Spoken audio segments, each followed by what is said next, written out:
Welcome to the Compassionate Capitalist podcast and video for those that are watching our video today.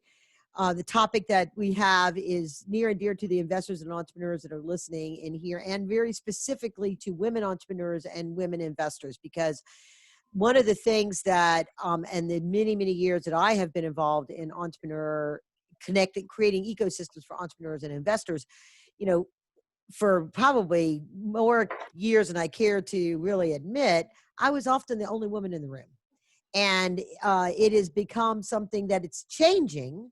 And part of the reason why it's changing is because of people like the guest I have today, Angela Lee. And so let me introduce her. And we're going to talk about not only the why she formed the group that she formed, how she became an angel investor, but also what we're seeing in the trends and what she's seeing in the trends in bringing more women to the table to be investors. And therefore that also makes it more comfortable for women that are seeking money, because it can be an intimidating process for women founders that are seeking capital from angel investors and venture capitalists.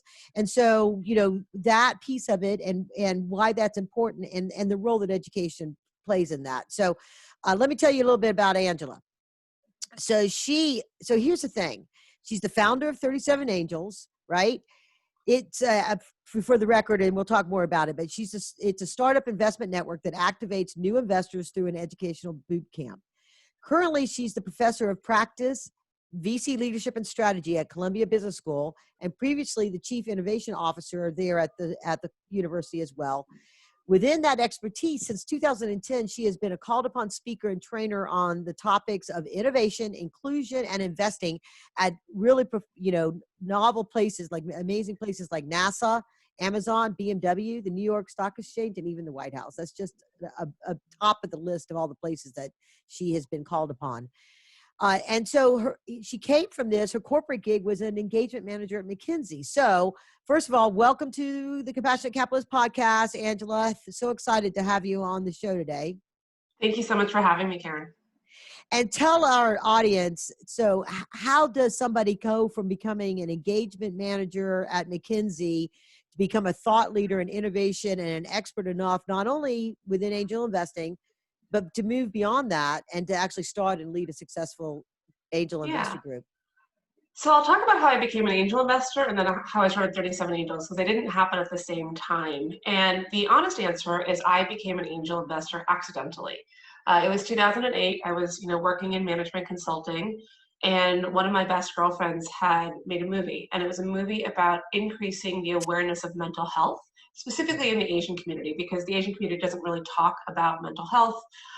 We're just like, oh, you're sad, get over it. And I really wanted more people to see this movie, and I invested in the marketing and distribution rights. I wrote a $5,000 check in 2008, and all of a sudden I was a quote unquote angel investor, and I didn't even know that term at the time.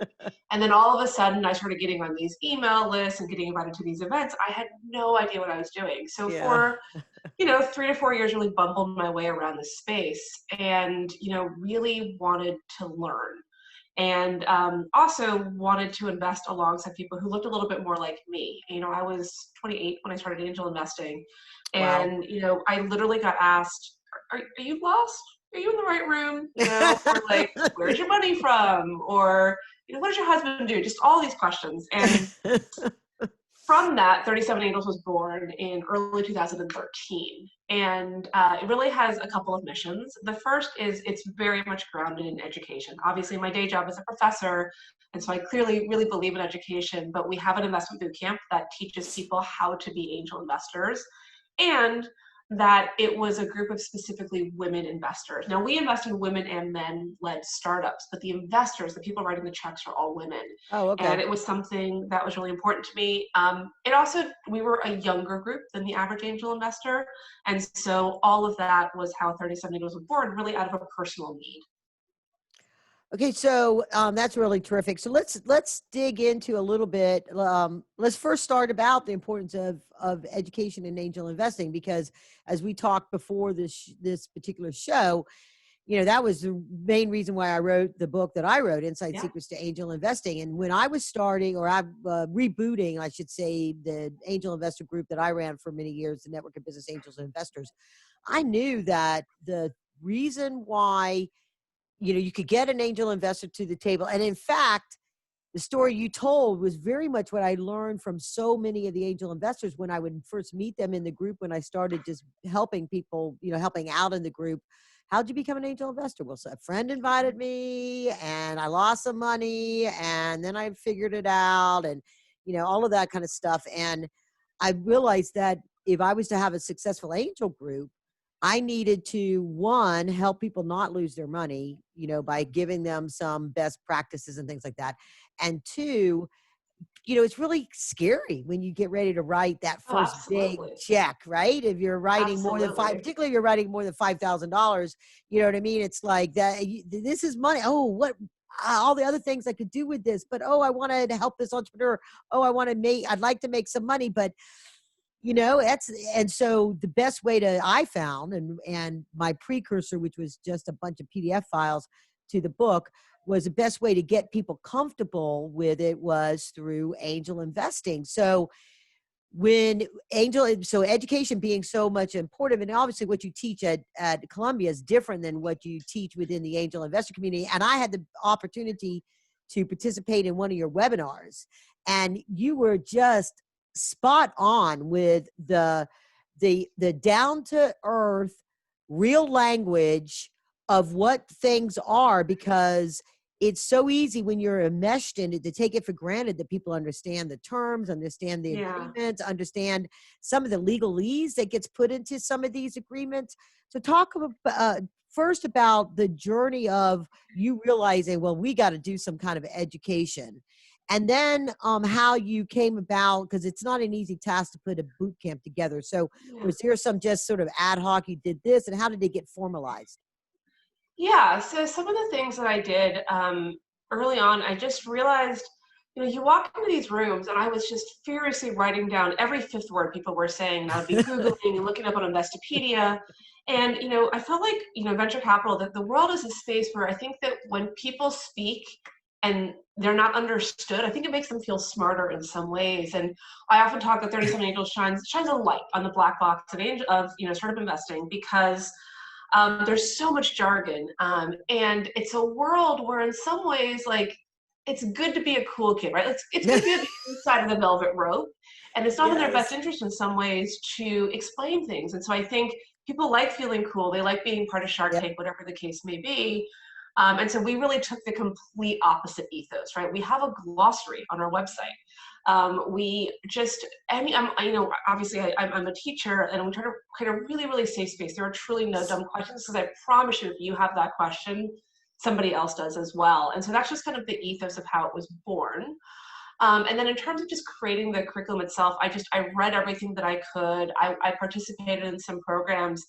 I went to a lot of speaker series. And what I found with these speaker series is you had an incredibly accomplished person, right? Obviously very successful, but they didn't really break it down for you. So they throw out three terms and you'd be like, well, I kind of understood that at a surface level, but I don't know how to do cap table math. For example, if I put $50,000 into a company and then they raise 2 rounds of financing and then Google acquires them for $100 million, mathematically, what does that mean to me? And I found that it was just assumed that you understood, or it didn't matter. And I just wanted to give people the comfort of breaking things down in very real terms. And the bootcamp is very much grounded in experiential learning, right? So you learn the curriculum, you apply it to a case study, and then you apply it to a real life company that's raising capital. And so it's why we have the bootcamp in partnership with the network. And so things aren't done, in isolation in a theoretical sense, but you're truly applying what you learned yesterday to a startup that you're diligencing today. Yeah. Terrific. Yeah. So tell us that. Well, let me first say, for those who are listening, you go to the website and it's really simple. It's the number 37angels.com, very straight up. There's a tab there for the boot camp, so you can get information about the boot camp and how you can engage in that. And they can sign up to attend some of your webinars, I assume, there as well. And I tell you, it Absolutely. was really a worthwhile event. I was like this, nodding my head the whole time, like going, "Oh, perfect point. Oh, I'm so glad she covered that. Oh, yeah, that was good." So, so how, like, 37, more than 37 members? Where did the 37 come from? Well, how did that happen? Yeah, I get asked this question a lot. So we have about 85 members, and when we started, only 13% of angel investors were women, and we wanted to close the gap from 13 to 50. I always say, like, it's never good if people have to do math to figure out the name of your company, but you know, it's kind of stuck. And what's nice is whenever we're on a kind of an investor list, we're always listed first from an alphabetical standpoint. But that's why we wanted to close the gender gap and start investing from 13% to 50%. The good-ish news, we're you know, in fast forward 7 or 8 years, it's about like 18%, somewhere in Yeah. there. So we've made some progress, but it's been slower than I'd like. That's great. So, like, so you said that not all of your members are women investors, right? We So, have 82 women and a few good men, and they tend to be husbands and brothers. Because we have a few men in the network, but it is okay, predominantly a female network. Yeah. okay. So, where are you located? Are they all right around your where you're located? Because that's a really good number for, a community of women that are going to be, active Yeah. as investors. So I'm based in New York City, so I want to say, Oh, most of okay. the network is there, but we have about 20 members that are distributed across the country and across the world. So we have a big cohort, not surprisingly, in Boston and San Francisco. And then we have folks in Texas, Saudi Arabia, and Hong Kong, and London. So really international. And the good news is that we were, streaming our events. We have all of our educational stuff is done online anyway. This is pre-COVID.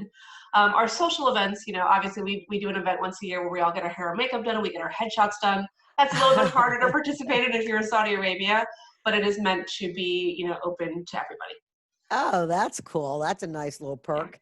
So, talk about your methodology of how you identify companies and Sure. evaluate them, and because I remember when we talked before, there was a little bit within like the future of work, and so is it, a lot of times they think of women groups, they're going to do the touchy feely things like the Yeah. candy company or the, these kind of, that's sort of whatever. Yes. And I have so been pitched every mom product under the sun. yeah, Yeah. yeah. So talk about So your methodology.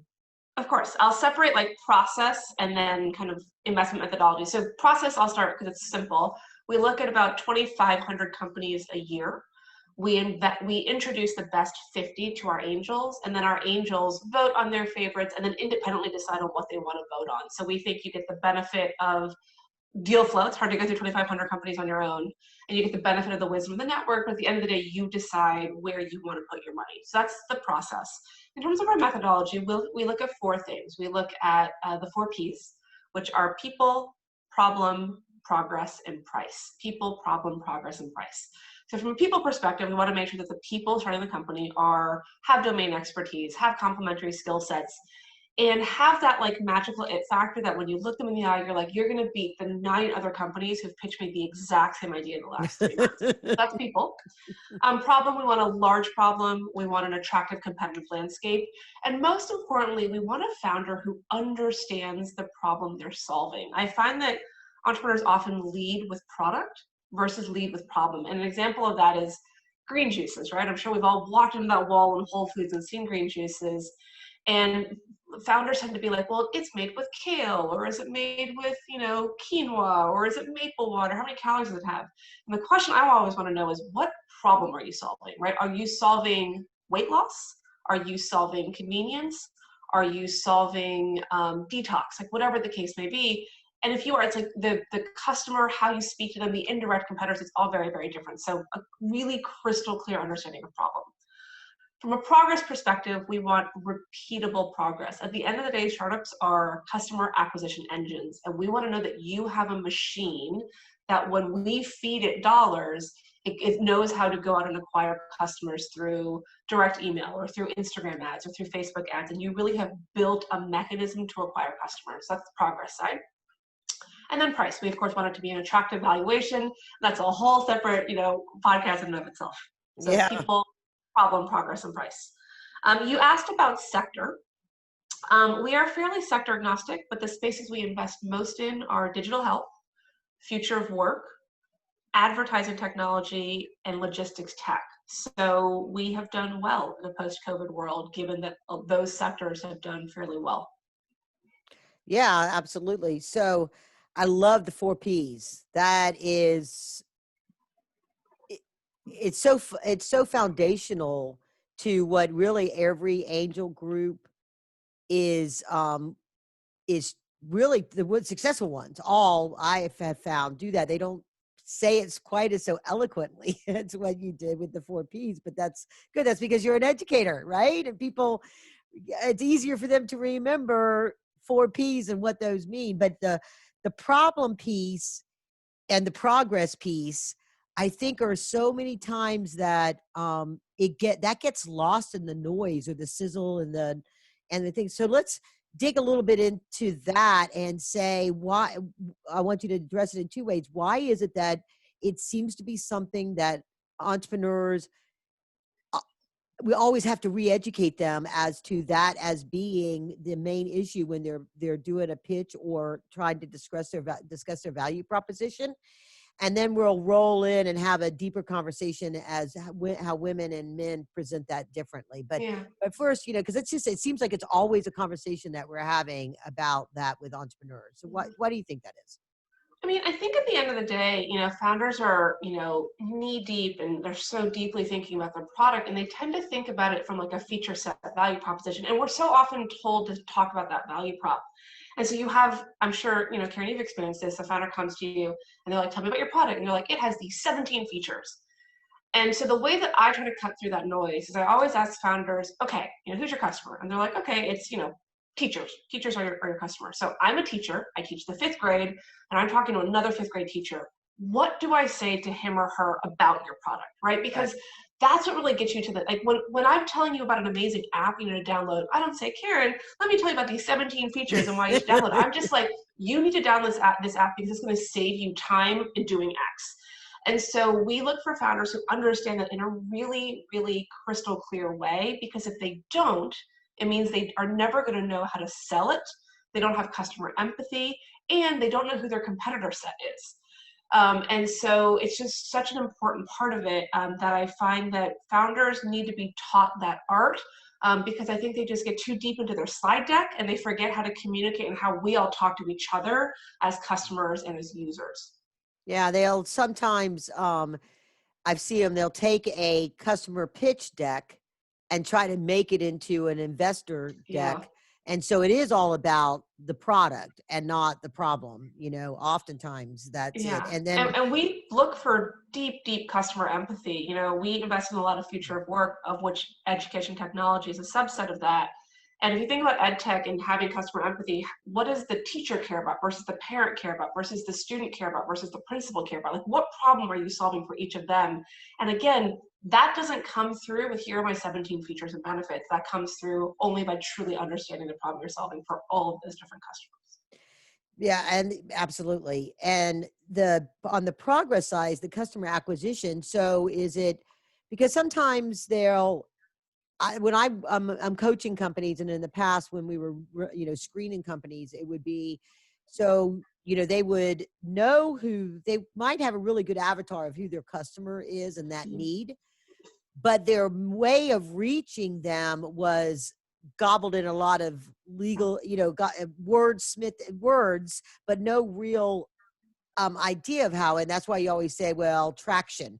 If they can put money in the bank, then you know that they know how to actually reach a customer and sell it. So is it always just proof in the pudding because they've done it? Or is there a way that some companies you might get them pre-revenue because they truly understand the sales process? Yeah.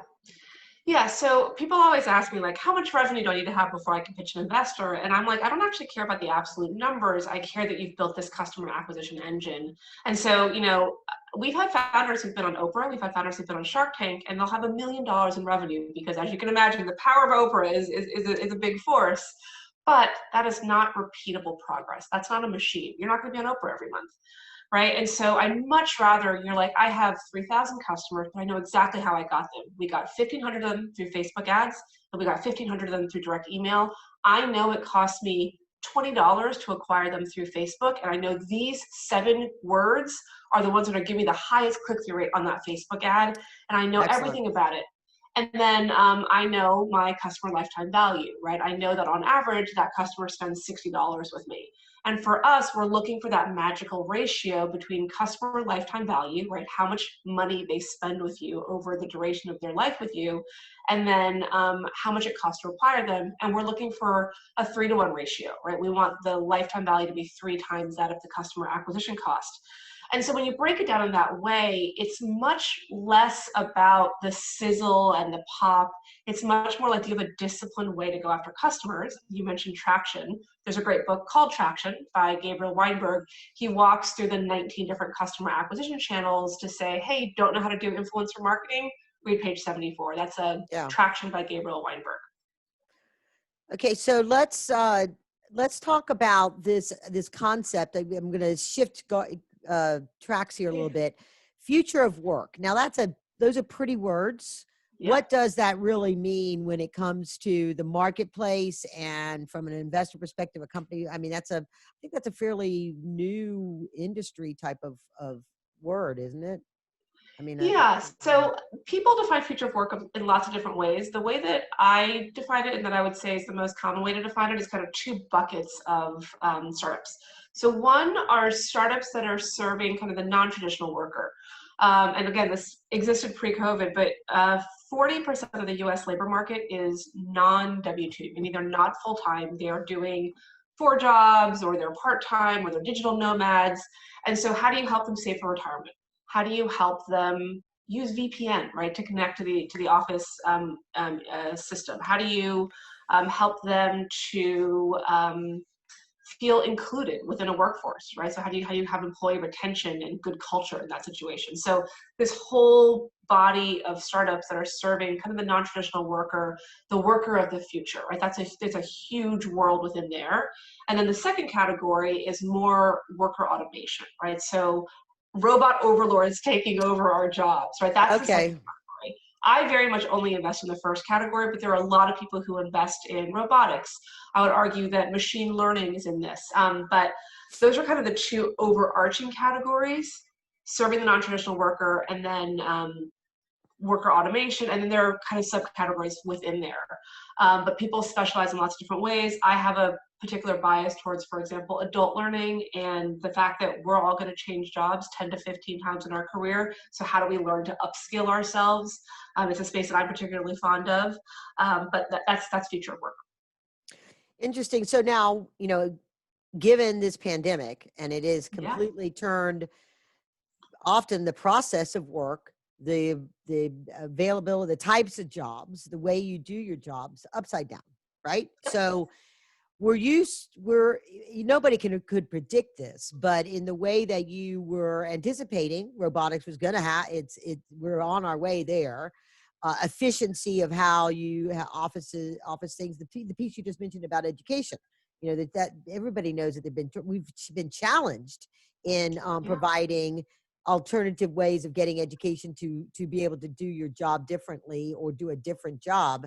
So was 37 Angels kind of, they had this term skating to the puck prior to this pandemic? So you're good. You were, or things get disruptive for you as well?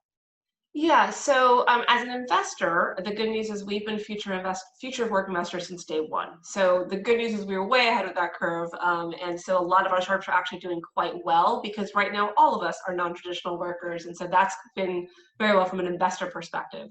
I think as a team, the nice thing is we were fairly geographically distributed already. Our bootcamp we already offered online. We already had a ton of virtual events, and so I think we were very lucky in that it didn't really disrupt it's actually been beneficial for our investing, and it didn't really disrupt at all our workflow. And so I think we've been very fortunate in that way. Oh, good. Okay, great. So when it comes to your boot camp and training investors, now you offer it, all men and women participate in your boot camp to learn how to be angel investors, right? The in-person boot camp is only for women. The online boot camp is for men and women. Okay. So do women and men think differently when it comes to learning about the financial side of Yeah. investing, evaluating investing, separating emotion from the subjective side, the checklist of what they need versus, oh, I just love this person or this thing. Yeah. So talk a little bit about the difference of how women that are coming into the investing world step into it differently and transform, and any personal experience you had specific to teaching women versus men. Yeah.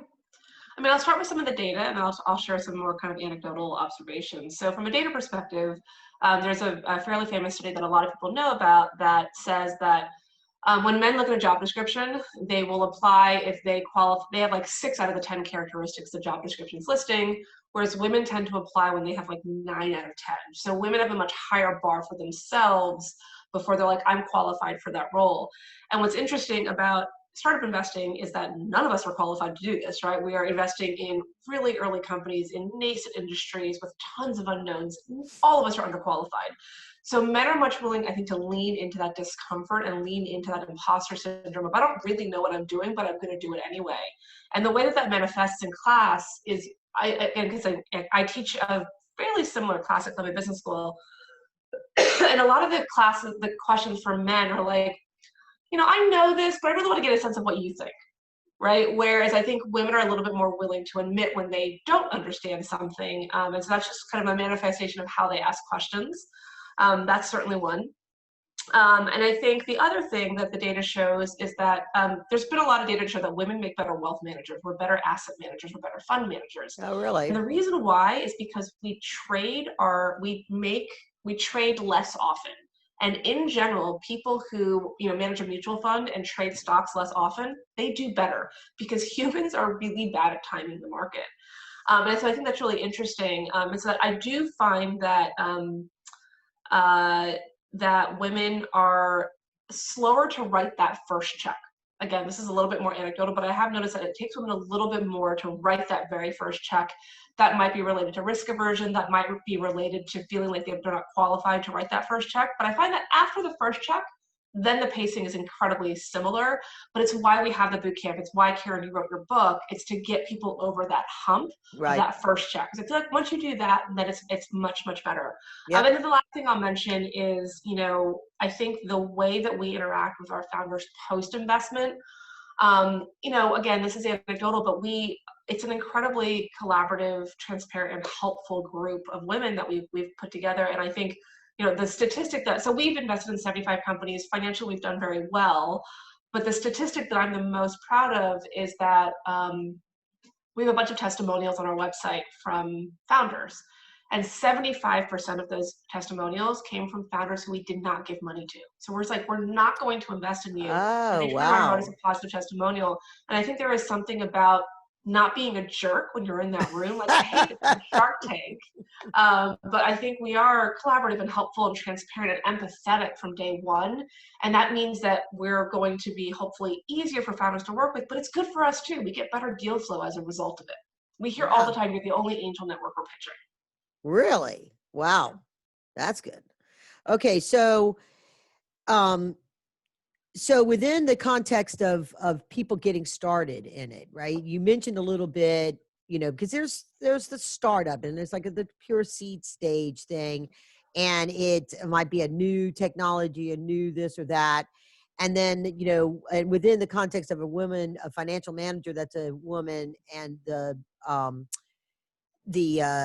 not trading often kind of piece of that. How do you convey to your investors or people coming in the importance of having a long-term play, a strategy for the number of deals to do over a Yeah. period of time and the diversification within your own strategy or portfolio, building a plan of how you're going to be an angel investor for the next 5 years, let's say, or something like that. Because Yeah. I cover it in my book. I think it's really important for people to not even bother to get started if they're only going to do 2 investments, for example. So address how you bring that, create that mindset within your Yeah. community and within your training. Yeah, so I think one, again, you can probably tell at this point, I like data. So there's very clear data to show that when you invest in more startups, you are more likely to be successful. And the reason is because when you write 10 checks, you're probably going to lose all your money in a third to a half. You'll hit a couple of singles and doubles, and that 10th company is where you're going to make 10x, 20x, 50x. And you can't do that if you only write 2 checks. So like there's just so much data. So I start there. Here's the data. I think the second thing is from a process and mechanism perspective. To be a member of most angel networks, you have to write 1 check per year. And so we really do hold people accountable. There's this term called startup theater, which is like, it's really cool to be in the room hearing those pitches, but like, are you actually going to write a check? So we try to avoid that from day one. And I think the last thing we do is we talk a lot about this being a real part of your portfolio, not just financially, but also from a time perspective. We think about the activity of an investor as sourcing, selecting, and supporting. Again, I like alliteration. And I think a lot of investors think that all being an investor is selecting great companies. And I'm like, no, you have to be out there talking to companies, sourcing great deal flow, and even more importantly, supporting them.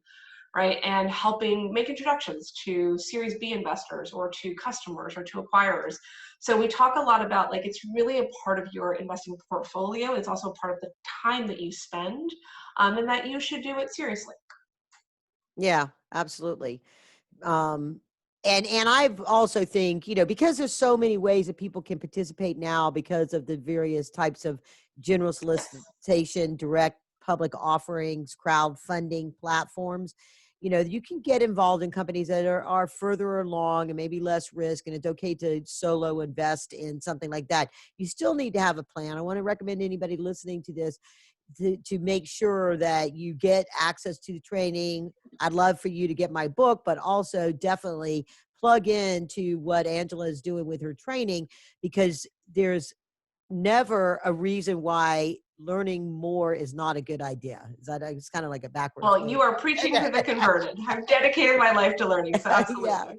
Yeah. So, most definitely do that, but then make that plan that you're going to, I address it. It says, in your case, because you're dealing with disaccredited investors. And so you have to have a little bit larger portfolio, but whatever the amount is, you figure out what your liquidity piece is, your risk tolerance is, and then how much does that look like that you can commit to on an annual basis over the Yes. next 5 years, because that's going to drive the stage and type of deal that you can get involved in. So, I um, usually recommend that it's no more than 5 to 10% of your portfolio. right, Write exactly. 1 to 3 checks per year. That's like a pretty good way to get to those 10 companies. But that it can take you 5 years to get there. It's okay. You don't have to do that all in 1 year. Right. Right. And to your point about the 10, everybody always uses the 10 example. It's not the 10th company that's going to make your money. If anybody could do that, they'd be like, oh, I'll do $1,000, Exactly. $1,000, and then I'll do my big money. If we have, and I have interviewed a lot of people that have methodologies and theories of how to improve that. And I tell people it's like, okay, that formula was kind of brought up by VCs. And if there's anybody that's got enough money to throw at a problem and figure this out, and they still have the same thing. It's just the nature of economics, market dynamics. There's just so many Luck. variables, yes, that that are unpredictable on the success. We have the methodology you went through with your 4 Ps, that we can approach it, your people, problem, progress, price, that says this is a logical way that you can check these boxes and not make truly stupid investments. That's a great way to to approach that. And so just really think through that and be cognizant of your participation in that. So as we wrap up here in the next couple of minutes, Angela, what have we not talked about that you want to make sure the audience knows? Golden nugget you want to put out there? Anything you want to add? Yeah, I would just say for anybody who's thinking about doing this, get out there. I think that it's you need to do two things. One, I think it's just really important to hear a bunch of pitches before you write that first check. And the good news is there is a demo day every hour of every day. I promise you can find pitches to hear. And then force yourself to keep like a little notebook, right? Which is, what I've taken with me, what have I invested? And it kind of forces you to like build that gut around what you like to invest in. That's one. And the Right. second thing is just find your tribe of people that you want to do this with, because you are smarter in terms of having a smart network of people around you. It's also just more fun, right? Right. When we have demo days in New York, it's like 1,000 people in a room, and it's just so much more fun to go into that room with 3 friends and then go to coffee afterwards and talk about the company. So I would say get out there and hear companies pitch, and then find a tribe of people that you want to do this alongside, because it's just more fun for everyone. Absolutely. So thank you so very much, Angela, for being on the show. Remember, everybody, go to 37angels.com, 37angels.com to plug into the community and learn all about that. And really do appreciate you being on the show today. Thank you so much for having me, and thank you for doing what you're doing. You're very welcome. We're together. We're in this together, and Absolutely. I'm so happy to know you now, and we'll be, uh, we're forever connected. Okay. Love it. Yeah. So, and please go to KarenRands.co to learn all about how I help entrepreneurs and investors and get access to the book. And if you're listening on the podcast, there's a little closing message here for you. So thank you. Onwards and upwards, everybody. Thank you.